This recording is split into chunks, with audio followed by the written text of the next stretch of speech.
What's up, guys? So today we're going to start with our assembly of the LS short block. But before we get on to that, let's talk about what we have so far. So we have an LQ4 iron block. It came out of a Chevy 3500 van. I'll put a before picture in, but so we have machine work done to it. We have put new cam bearings in it, as you can see, nice new ones. We bored it 30 over, line hung the mains because we will be switching to studs. We have, the block's kind of turned over right now, but we've decked the top off, so we're nice and flat. You can see we got some nice cylinders to work with now. We painted the block, thoroughly cleaned it. I mean, this thing is spotless. And finally, the last thing we've done is we put in all new plugs. You can see we got a new one there, there's one right there, one on the other side, and then there's one right here, but I opted to replace it for a 3/8 pipe plug. Whatever, you know what I'm talking about. So, anyways, let's get into it. Let's get started. Alright, so we're going to start out with installing the camshaft first. Now, I know a lot of guys maybe like to do the crank and the whole rotating assembly first. I like to do the camshaft first just because it's easier to get into. We're going to measure these bearings just to make sure everything's right, and it's a lot easier to get in here and measure without having the crank in here. So, let's start out with, we have a GPI custom ground cam. We went with the 8620 core upgrade, and we ended up going with a, as you can see, here's our specs right here, 238, 246, 629, 612 with a 116 LSA. So if we put this in, we're going to go ahead and mic it real quick just to make sure. And I always like to write everything down and see. I just think it works out nicer that way. So let's get into checking how we measure everything first. Alright guys, so we're going to start out with measuring the camshaft. We wanted to measure each one of these diameters right here, and we want to write it down, and we want to compare it to our bearings inside and see how much clearance we have. So what we're going to do is measure each one with a mic. We're going to come in here and we're going to record it. So if we go in here, we check it like so. You guys probably can't see that. Let me come this way. We're going to check it like so, flip our lock, check it. I don't know if you can see that or not, but we are 2.164 and 3/10. So what we're going to do is we're going to write that down, measure it, record it to compare it to our bearings for our clearance. So we already did all that. So we're just going to show right here. So as you can see, we are within 1/10. These two are a 1/10 under. All the other ones I got 164 and 3. So now we're going to set up a bore gauge and go ahead and check our bearings.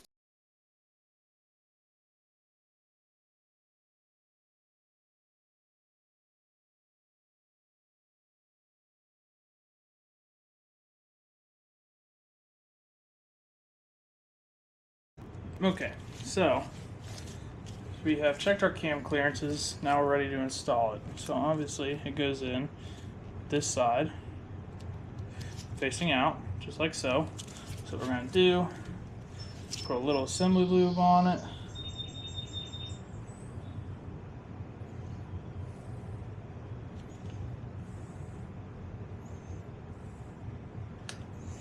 And just get that in there real liberal. Can't have too much. So we're just going to work that on in there.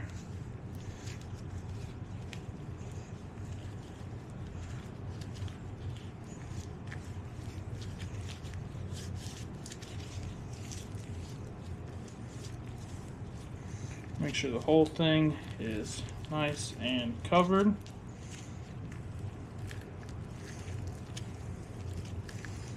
Like I said, you can't have too much of it on there.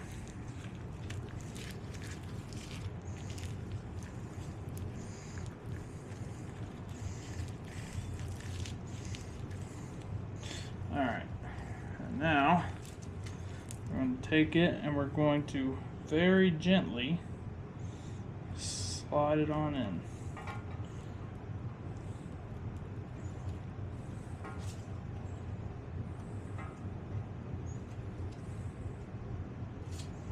You want to make sure not to nick up your cam bearings or your cam. So just nice and slow.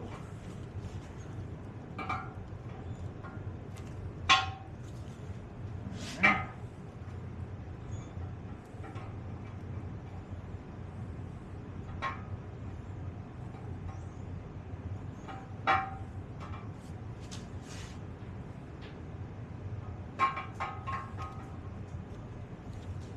Just like so. I'll make sure it'll spin nice and easy. Just like so. No low spots, or not low spots. Make sure there's no, it doesn't bind up anywhere. It's kind of hard to do it just on that little dowel pin right there. You can take your 3 water pump bolts and put it in here, use it as a handle if you want. Or if you have the other style LS cam, a 1/2-inch socket or a 1/2-inch extension will fit in the center hole. So you can do that. As you can see, it's in there real nice, spinning freely. So now we're ready to put our cam retainer plate on. So we'll go grab that real quick. Alright, and now that we have our cam retainer plate on, we just want to tighten all these bolts down to 11 foot-pounds.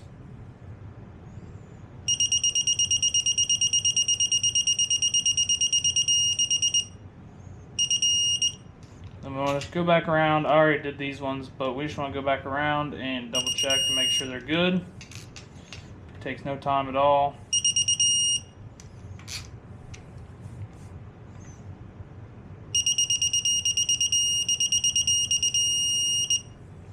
Alright, and that's that. Alright guys, so as you can see, we got the camshaft and the cam retainer plate in. Next up, we're going to move on to the crank. So here's the crank. This is a forged K1 4-inch stroke crankshaft. And the first thing you want to do once you get it out of the box, obviously this has been balanced by the machine shop already. So first you're going to want to clean everything out, clean in all these holes, run brushes through it, clean all your bearing surfaces, all your journals and all that. And then you're going to want to measure everything.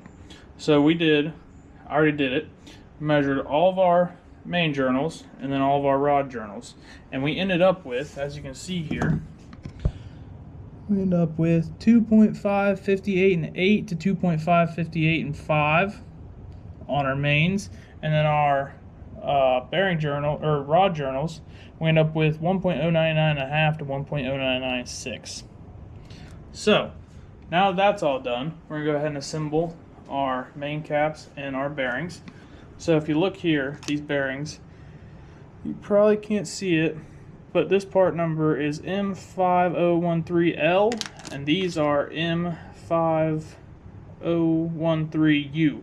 So these are upper bearings, and these are your lower bearings. The upper bearings are going to go in the block, the lower ones are going to go in your caps. So let's go ahead and put those in real quick, and then we can put our studs in, bolt everything down, and then we can check our bore diameter on these to see what our clearance is.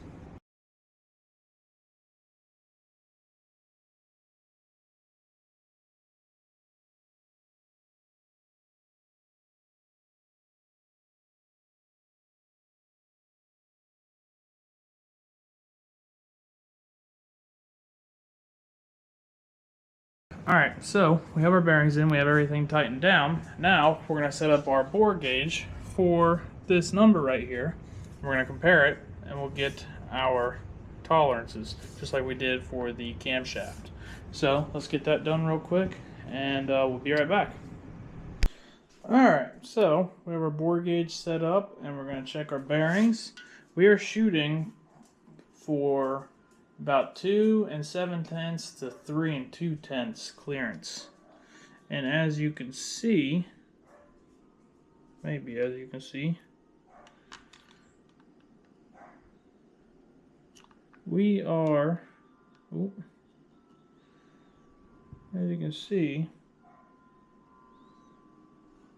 we do not have enough clearance. Go ahead and try and check it again. You can see we are about at 2 thousandths to maybe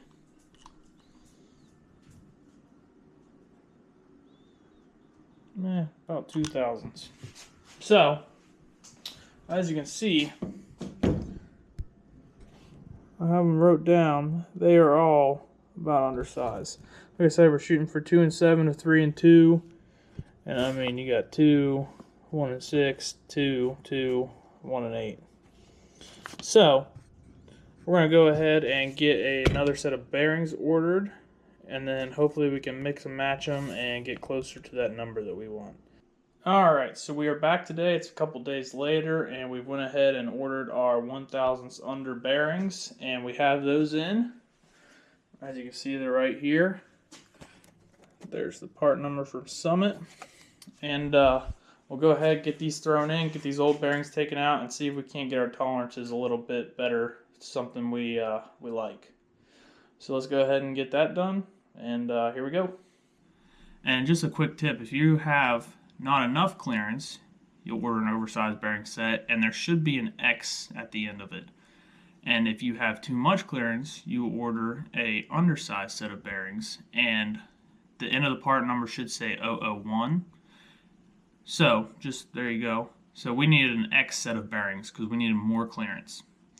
Alright, we got our bearings in and we got our clearances set to where we want. We'll go ahead and see here. We'll put the bore gauge on it. And as you can see, we are right at about 3 thousandths on that one. As you can see here, we end up with about 2 and 6 to 3 thousandths clearance on all of them. That's right where we wanted to be. We ended up using a standard upper bearing and one of the 1,000ths oversized bearings. I had tried to put both of the oversized bearings all the way through, and it was just a little bit too much clearance. So what I ended up doing was keeping the standard bearing on the upper side and going with one of the 1,000ths, making it a 0.5 thousandths oversized all the way through, and that gave us our perfect clearance that we needed. So we're ready to go. We'll go ahead and we'll take the main caps off, take everything apart, and we are ready to put the crankshaft in. Alright, we are now ready to install the crankshaft. So before we do it, we want to go back through, make sure everything's nice and clean, wipe down our crank again, make sure our caps and bearings are clean, make sure all of our hardware is here and good to go. If you're using any of the ARP stuff, you're going to want to put the Ultra Torque on the bottom of your nuts here. As you can see, I've already done it. Just put a nice little layer on there, and you're also going to do it on the top of your threads on your studs. So now that everything's nice and clean, we can go ahead and put our assembly lube on our bearings. So we will put a nice bunch on there liberally. Can't have too much.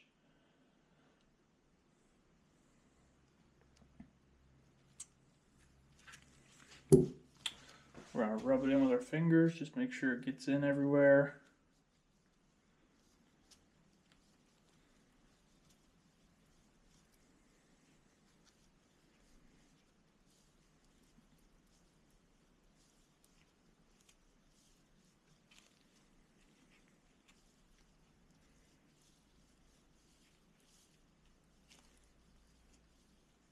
And then we're going to go ahead and do the same thing on our other bearings in the block, and then we'll be ready to put our crank in.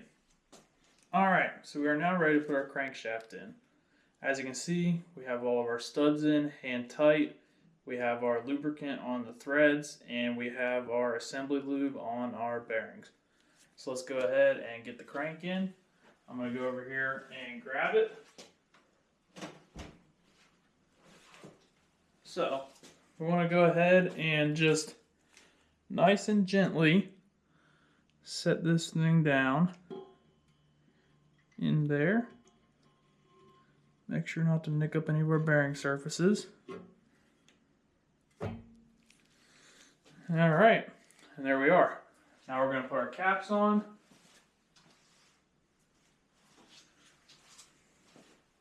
So, our first one will go right there.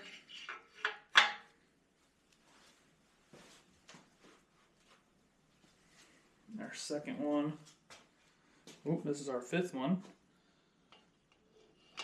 will go on right there.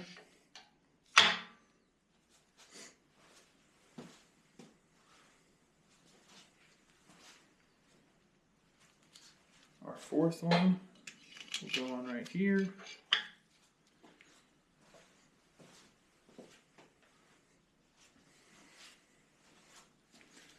Our third one.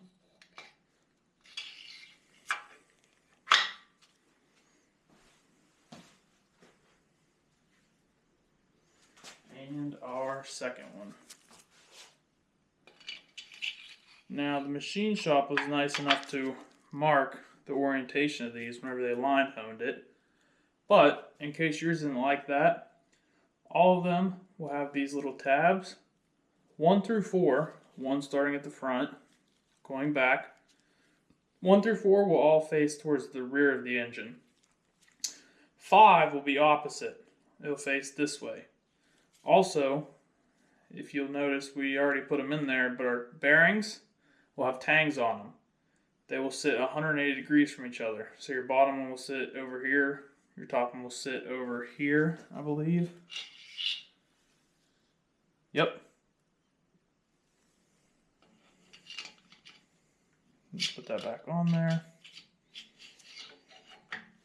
And we will just take bottom of our mallet, tap these down to place.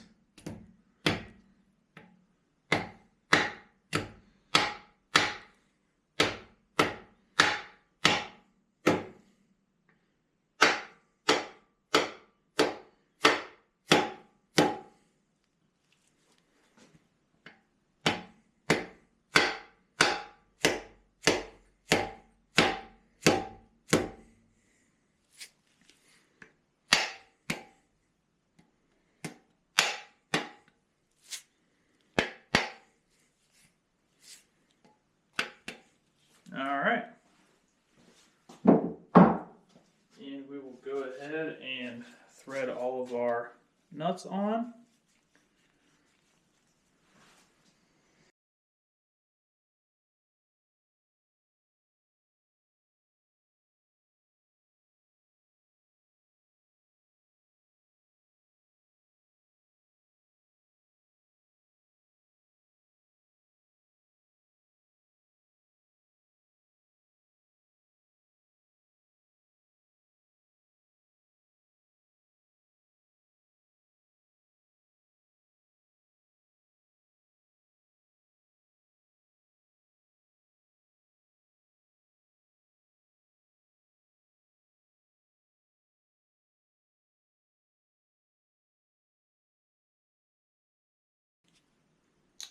Okay, so now we're ready to put our side bolts in.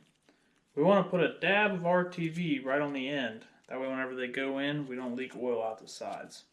So we'll take our red RTV here and put just a dab on the bottom of the head.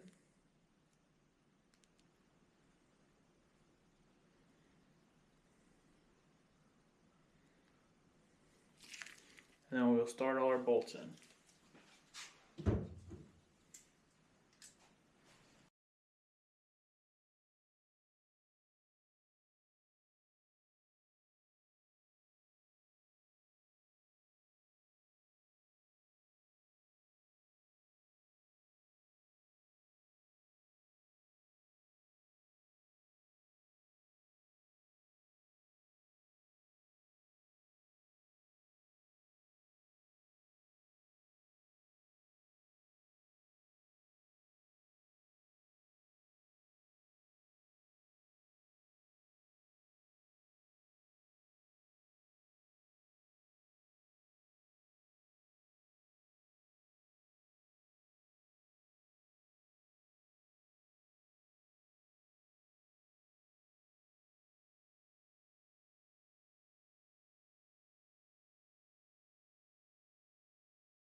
we now have all of our side bolts in with RTV on it. We have all of our nuts snugged down, and we have tightened them down to 15 foot-pounds.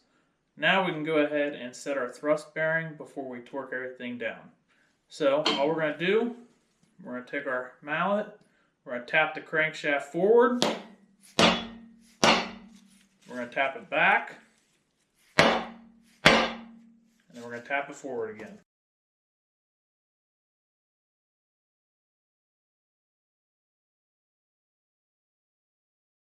Our crankshaft is now tightened down. As long as we did everything right, it should spin freely by hand without the use of a wrench. And that feels pretty good. It spins around nice and easy. There's no binding or tight spots anyway around it.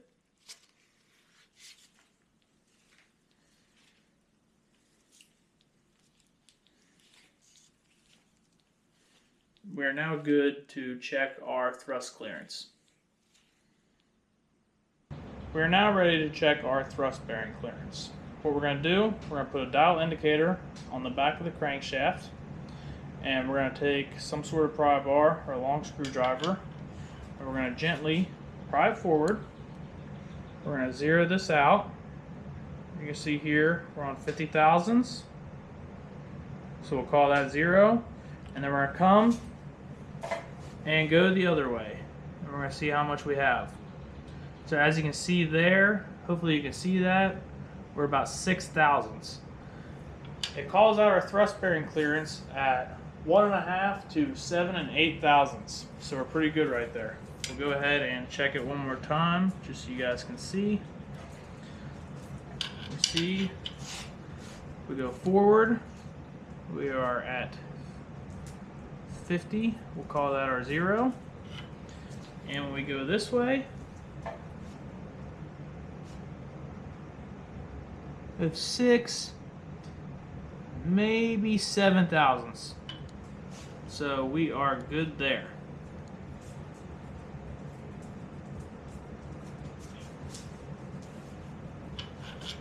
So we'll put our rod bearings in. The same thing as on your mains. You will have 2 bearings. You will have a upper and a lower. I don't know if you can see the part numbers on there, but your lower one will go on your cap and your upper one will go on the rod. On these ones, you will be able to see your tang are both on the same side of the rod. However, this one will be facing up and this one will be facing down. So we'll go ahead, loosen all our bolts up, put our bearings in, tighten everything down, torque it, and then we can check our ID and compare it to our crank. We have our rod torqued down, have our cap torqued down. As you can see there, we have both our tangs on the same side. One is on the front, one is on the back. So that's all good. We've set up our bore gauge. We'll look here real quick and verify it.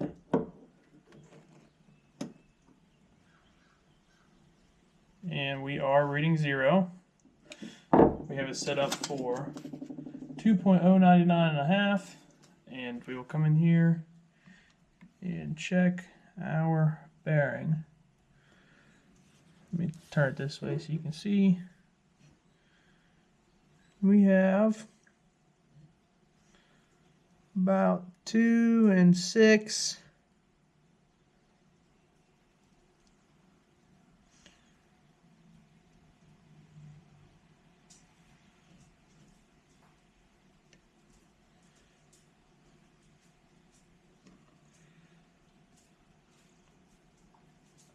So we're about 2 6 to 2 8. That is right where we want to be. So if we're good with that one, we'll come across and we'll do all these ones next. And we are running Compstar H-beam rods, King HP bearings. Here's the part number on the bearings and the part number on the rods, in case you were wondering. So, like I said, we'll go get all these ones done next. We'll come back, check everything, write everything down, and we'll go from there. Everything was within about a tenth. We had a 2 6 to about 2 7 thousandths clearance. which is good. So we're going to move on from that. For now, we can get rid of all the bore gauges and the mics and the torque wrenches. And guys, if you don't have the machinist tools, you can use plastic gauge for this. Plastic gauge is a plastic green like strip material almost that you would put in between all your bearings. You'll tighten everything down. So you assemble the engine just like you would for final assembly without lubrication. Tighten everything down, and then basically you put strips of that plastic in between everything. And then you would loosen everything, take it off, and that plastic will smush down. And there's a corresponding chart that you can check it with, and it'll tell you what your clearances are. I've used it before, it works alright, but this is the more accurate way to do it. This is how, if you send it to an engine builder, this is what they're going to use. They might use plastic gauge to double check everything, but they're going to use this method. However, these tools cost a lot more money than plastic gauge does. Being that I'm a machinist for a living, I already have all this stuff, so this is the route I chose to go. Alright, so next up we're going to go ahead and gap our rings. As you can see here, we have all of our pistons and all of our rings laid out. Our piston kit, here's the part number if you're interested, and it comes with all of our rings. So we need to gap these rings to where this gap right here is exactly what we want it. Now the kit comes with this nice little chart here. As you can see, Wiseco recommends we do a 7/1000 gap on our top ring and a 7 3 on our second ring. Now you'll take these numbers and multiply it by our bore, which is 4 inches 30 thou, and it comes out to 28 thousandths and 29 thousandths. We're gonna go ahead and run a 28 thousandths top ring and a 30 thousandths second ring. So each of these ring packs comes with a stainless ring and a black coated ring. If you notice, both of these rings have an N on them. The N will get installed facing up, like so. Now this black ring, I don't know if you guys can see it, but on the outside, there's a little lip there.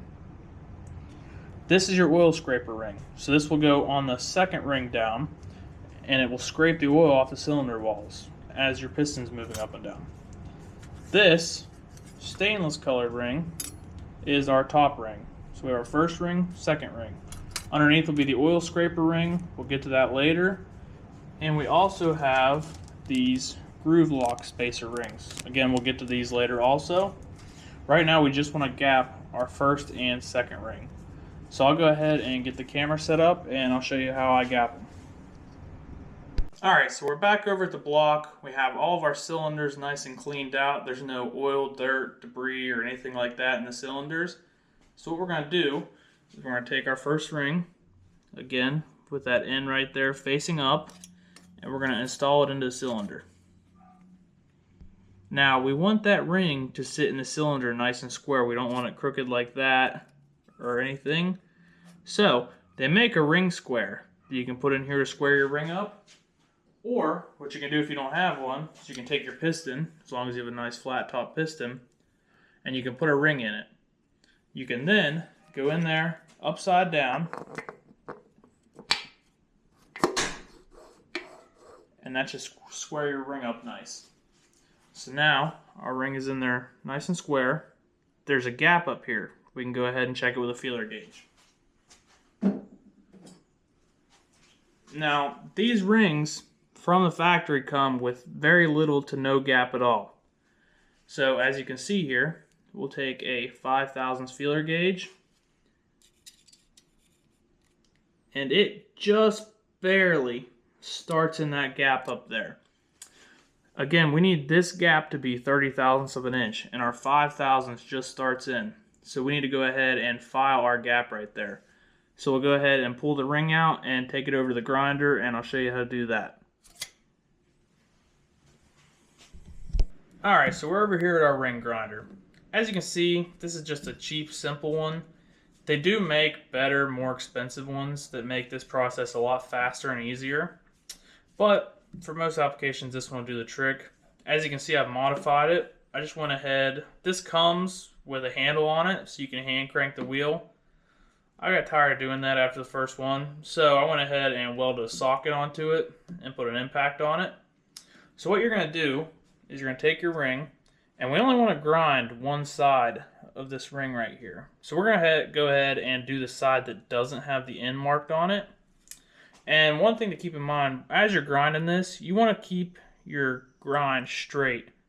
You don't want this side getting real crooked or anything like that. You want to try and keep it nice and square with each other. So we're going to go ahead and put this on here. You're just going to line it up on the 2 dowel pins and turn it into the side of the wheel, and we'll grind this face just a little bit, and we'll grind a little bit, put it back in, check it, take it back out, grind it some more. It's a long and tedious process, so we'll go ahead and get started on it.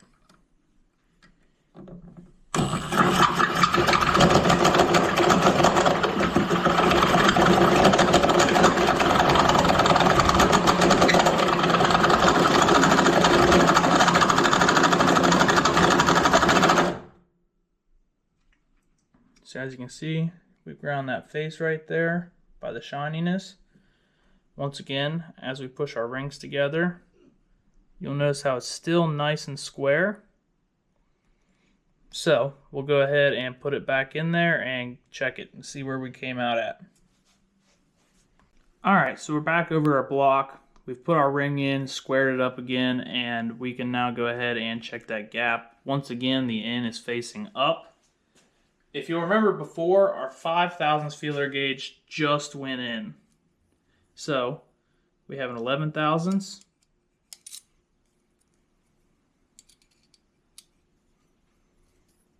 You can see it goes in. And our 12 thousandths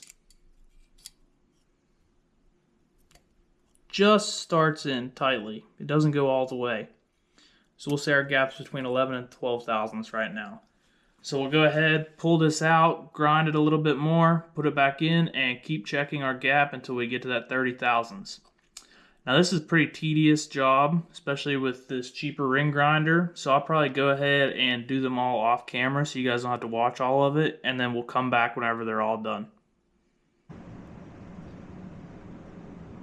Alright, so we have all of our second rings done, gapped, and in these cylinders.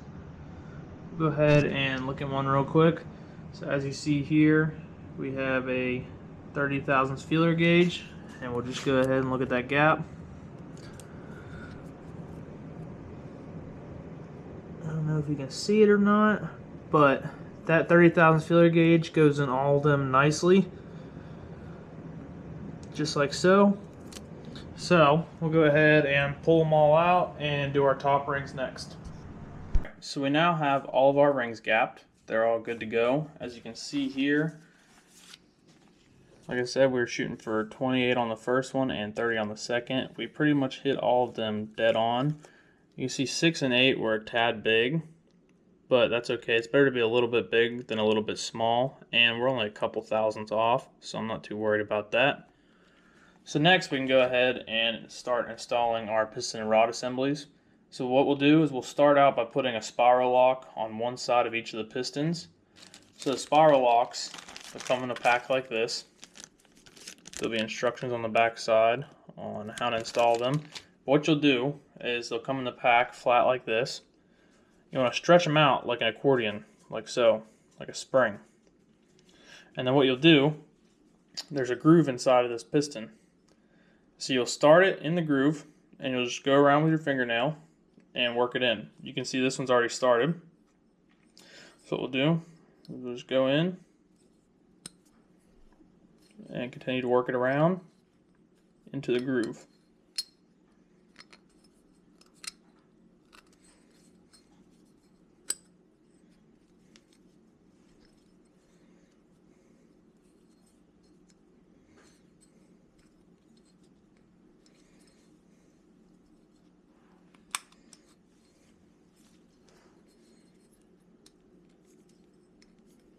Takes a little bit of practice to get used to it.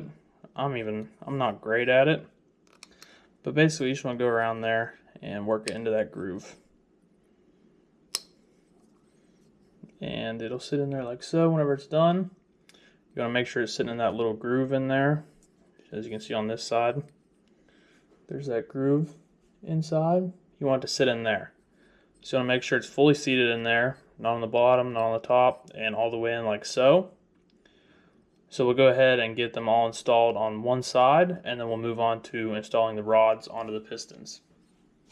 We are now ready to assemble our rods to our pistons. So as you can see, we already have the number 1 done down there. Up front we have our 1, 3, 5, and 7. And in the back we have our 2, 4, 6, and 8. The odd numbers are going to be your driver's side, and the even numbers are going to be your passenger side. If you look here on the pistons, there's an orientation mark. So on the odd numbers, you're going to be pointing this way. And on your even numbers, they're going to be pointing that way. Well, then we'll have our rods. Our rods, if you can see here, there's a big chamfer on this side and a smaller chamfer on this side. On ours, all of our big chamfers are going to be facing the same direction as our arrow. On all LS engines, if you can see these tangs right here on your bearings, they will face away from the center line of the engine. So we'll take our wrist pin, and I'm using these upgraded wrist pins. There's the part number S718. I'm not using the wrist pins that came with the piston kit. Over a certain amount of horsepower, I forget what the number is, you need to upgrade your wrist pins to these ones. So I went ahead and did that. I'm over the horsepower limit. I can't remember what it is off the top of my head. So we'll take our upgraded wrist pin, our number 3 piston, our number 3 rod, our arrow's facing this way, our big chamfer is right here, so it's going to go in like so. Our spiral lock is already on this side, so we're going to go like so. Our arrow's pointing down, which means our rod needs to go in like so. We'll take our wrist pin, put a little assembly lube on it.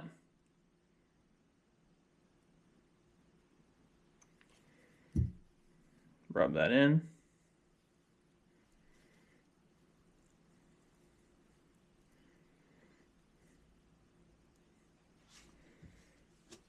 Take our piston, start it in.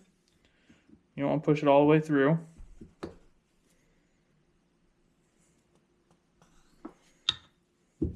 It's a snug fit, so we'll push it back a little bit. Wipe our hands off here real quick.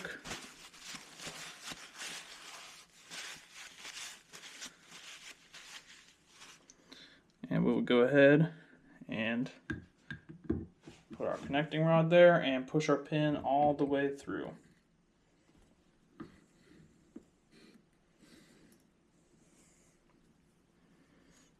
Once again, we have our arrow right here and our big chamfer on this side, which means we are going to go just like so on the driver's side engine, and this chamfer is going to face this way. So we have it in there, we have it oriented correctly. We're going to take it like this, we're going to push our pin all the way down as far as it'll go, so it's up against that spiral lock that we already put in there earlier. And we'll go ahead and put our other spiral lock in. Now this side, I think, is a little harder to get in than the first side, just because you have that wrist pin and you're trying to get everything together. But it's the same principle. You get it started in there. And on this side, I actually take a pocket screwdriver. I'm going to be real gentle doing it this way though, not to scratch anything up. And I'll use that to work it in. You gotta kind of mess with it a little bit to get it started.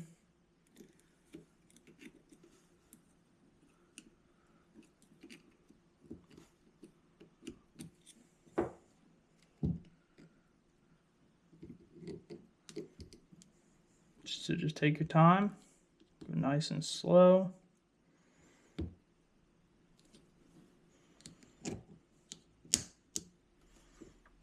And there we are. Our spiral lock's in there. We have a nice movement. And our rod and piston orientation is correct. So we'll go ahead, set this one right there, and we'll go ahead and keep doing them.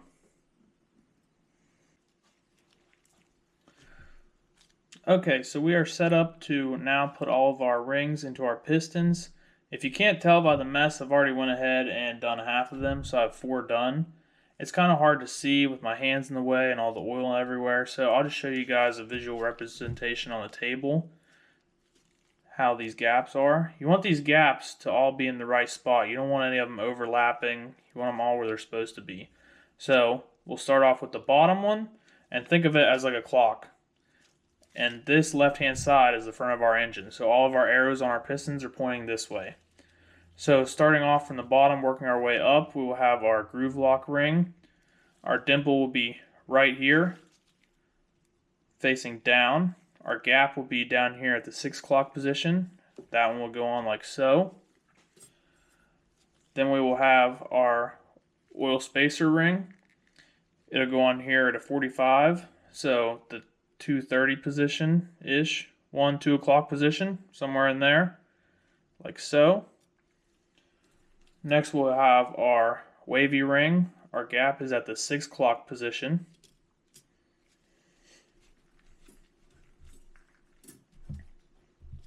Then we have our other oil spacer ring. Our gap will be up here at the 10 or 11 o'clock position, like so. And this is our bottom ring set. We will then have our oil scraper ring. Our gap will be at the 9 o'clock position like this, and that's our middle ring. Finally, we have our top ring. Our gap sits at the 3 o'clock position like this, and all the rings will go on like this. Before I put all the rings on, I dip them in the oil. And then go ahead and put them on. You want everything to be nice and lubricated whenever you go to do it. So we'll go ahead and get these put on. I don't know how well you'll be able to see it. So we'll put it in the oil. Grab our piston. Our arrow is facing this way. This is our top.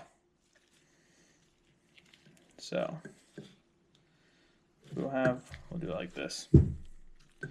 Arrow is facing this way.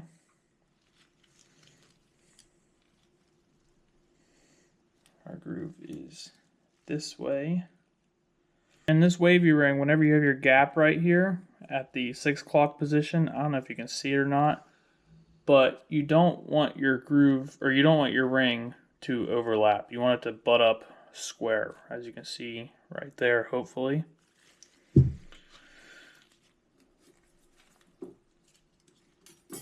Go ahead and put our next oil spacer ring on top.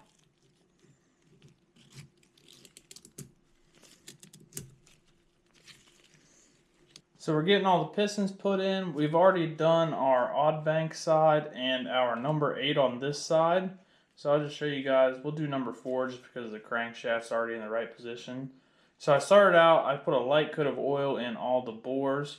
And then next up we can grab our boring ring over here. And you also want to put a light coat of oil in this as well. So there's 2 different ways you can do this.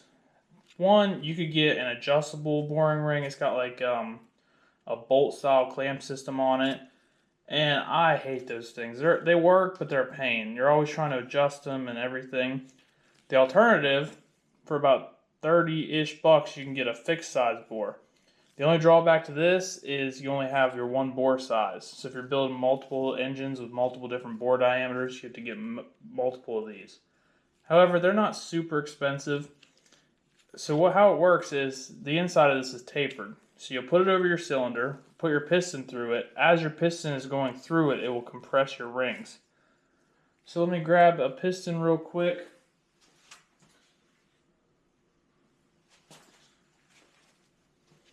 So I've already put our assembly lube on our bearing. So what we'll do, this is number 4. We have our forward orientation going this way. So we'll go ahead and we'll put our piston inside of here. We'll just start it in real quick.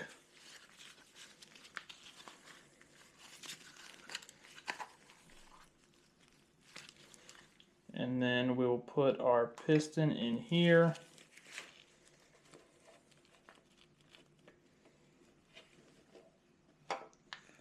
Line it up.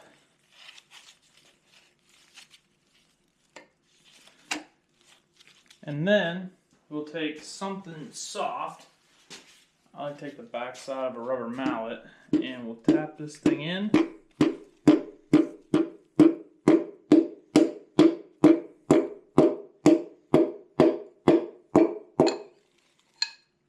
Now once it's in the cylinder, obviously we can take it off.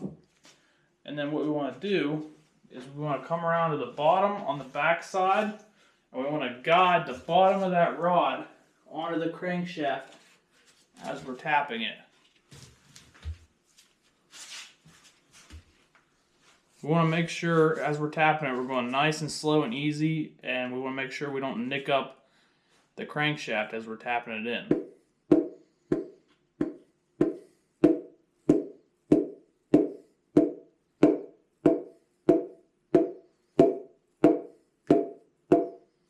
So I'm just feeling it down at the bottom, making sure we don't nick the rod journals up any.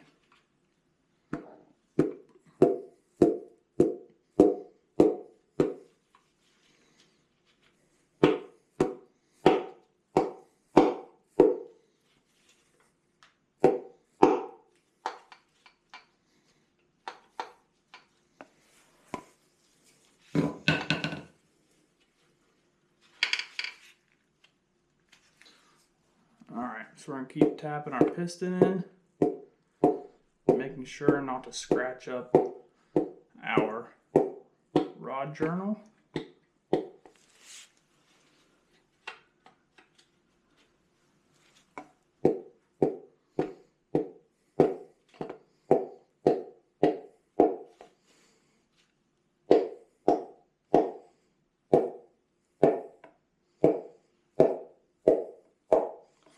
Alright, so there we are. We're seated on our crankshaft. So we'll go ahead and grab our cap and a bolt. So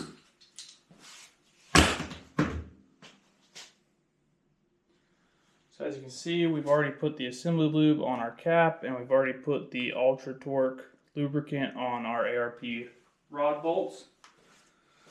So we'll go ahead, we'll get the cap on. Get under here where I can see.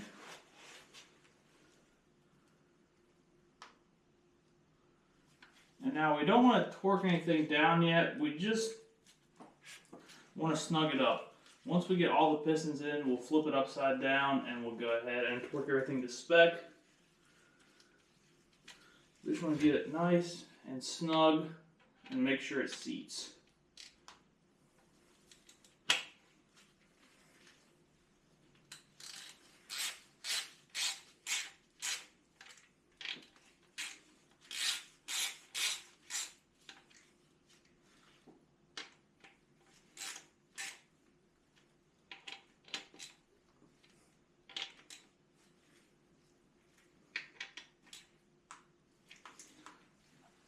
Alright, we'll go ahead and do the other two pistons and then we'll flip it over and start torquing everything down.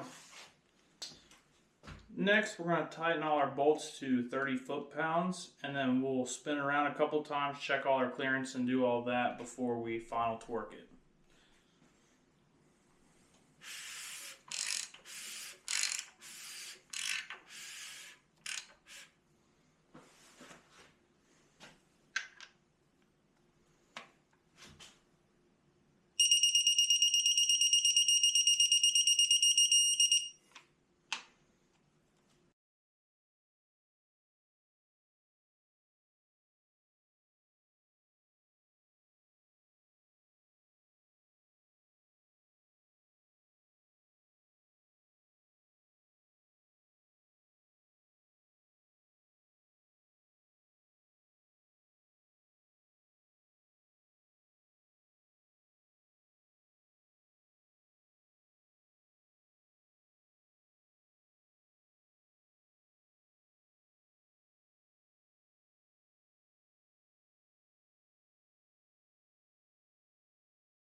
Alright, so we have everything torqued down to 30 foot-pounds. We're going to go ahead and give it a couple revolutions and just check and make sure everything's clearanced. We want about 50 thousandths minimum between everything that moves. So we'll just go ahead and look through here, check for any high spots or any tight spots while we're at it.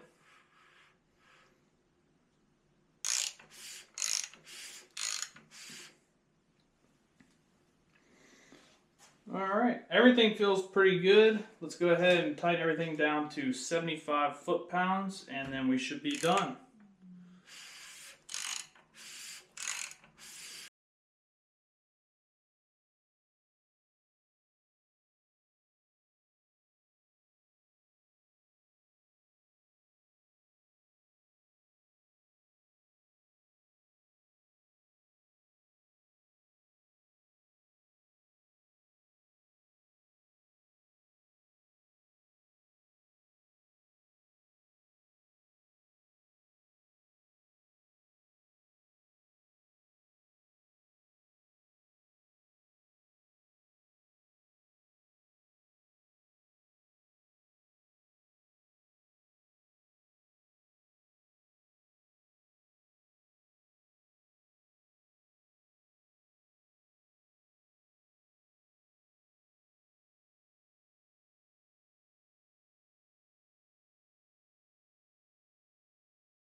Alright, so we torqued everything down to 75 foot-pounds.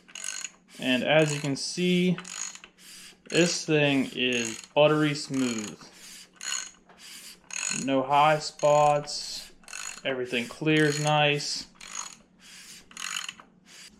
Alright guys, so there it is. We finally have our short block completely assembled. If you'll see here, we're a little bit farther ahead than you just saw.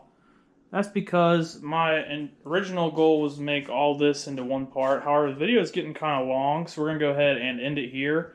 And we'll make this part 2. And then we'll go ahead and do a part 3, getting the heads, intake, and the rest of that done. So, come back for part 2, and we'll get it to this point right here. So, thank you guys for watching, and we'll see you next time.